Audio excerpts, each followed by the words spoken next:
شروع اللہ کے بابرکت نام سے جو بڑا مہربان نہایت رحم والا ہے۔ وہ 4 سال کی تھی جب چھوٹا بھائی پیدا ہوا۔ اس کی خوشی کا ٹھکانہ نہ تھا۔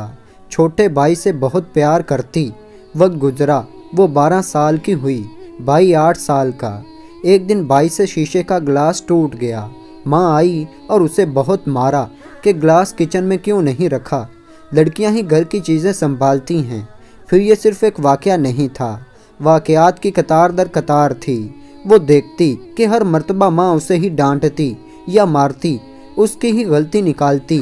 آہستہ آہستہ بھائی بھی حد جڑ ہو گیا، بڑی بہن کو مارنے لگا، اور جب بھی وہ بڑی بہن کو مارتا، ماں کی زبان پر ایک ہی جملہ ہوتا، نہ غصہ دلایا کر بھائی کو، اس کی ہر بات مان جایا کر اور اس کے سامنے زیادہ زبان نہ چلایا کر۔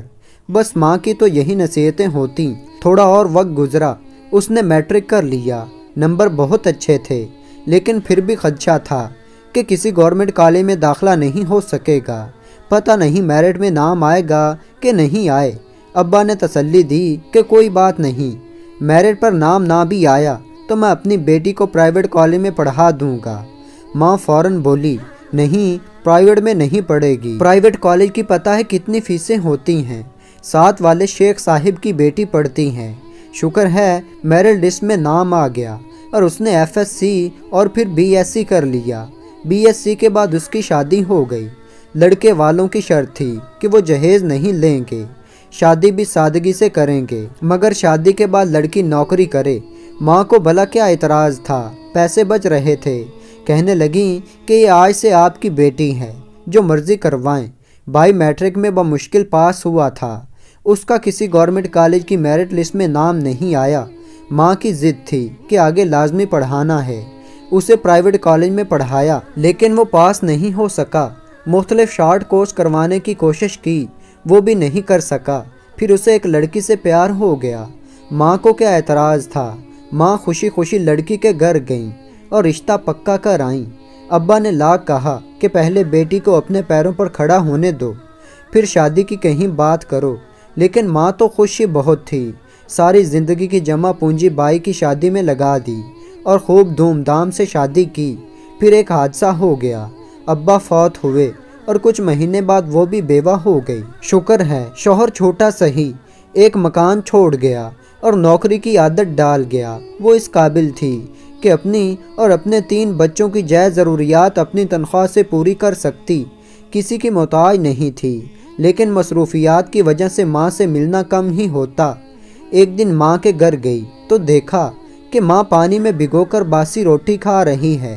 ماں کی باتوں سے اندازہ ہوا کہ بھابھی ماں کا بالکل خیال نہیں رکھتی، اور ماں کوئی شکایت کرے تو بھائی الٹا ماں سے ہی بدتمیزی کرتا ہے۔ اس نے بھابھی سے بات کی تو بھابھی نے انتہائی بدتمیزی سے کہا کہ اگر ماں کی اتنی پرواہ ہے تو اپنے ساتھ لے جاؤ۔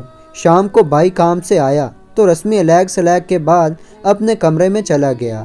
اس سے یہ سب دیکھا نہ گیا اور ماں کو اپنے گھر لے آئی کہ جہاں 3 بچے کھاتے ہیں وہاں ماں بھی کھا لے گی، کیا فرق پڑتا ہے۔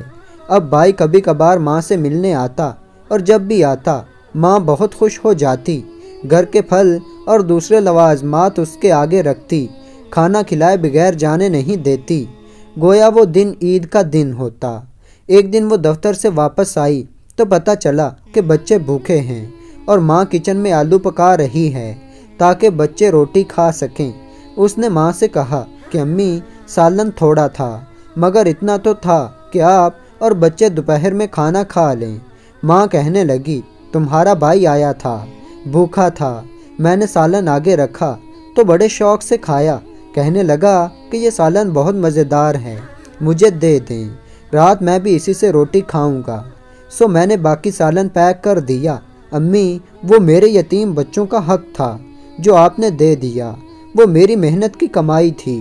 ارے بدبخت، تجھے پیدا کیا، پڑھایا، لکھایا، بڑا کیا، تیری شادی کی، آج ماں نے تیری کمائی سے ذرا سا سالن کیا لے لیا، تو نے اتنی باتیں بنا دیں، تو ہے ہی جہنمی، ہمیشہ جہنم میں جلے گی۔ تو دوستو، اللہ تعالیٰ مجھے اور آپ کو اپنے والدین کی خدمت کرنے کی توفیق عطا فرمائے، اور جن دوستوں کے والدین فوت ہو چکے ہیں اللہ تعالیٰ ان کے والدین کو جنت الفردوس میں اعلیٰ مقام عطا فرمائے، آمین یا رب العالمین۔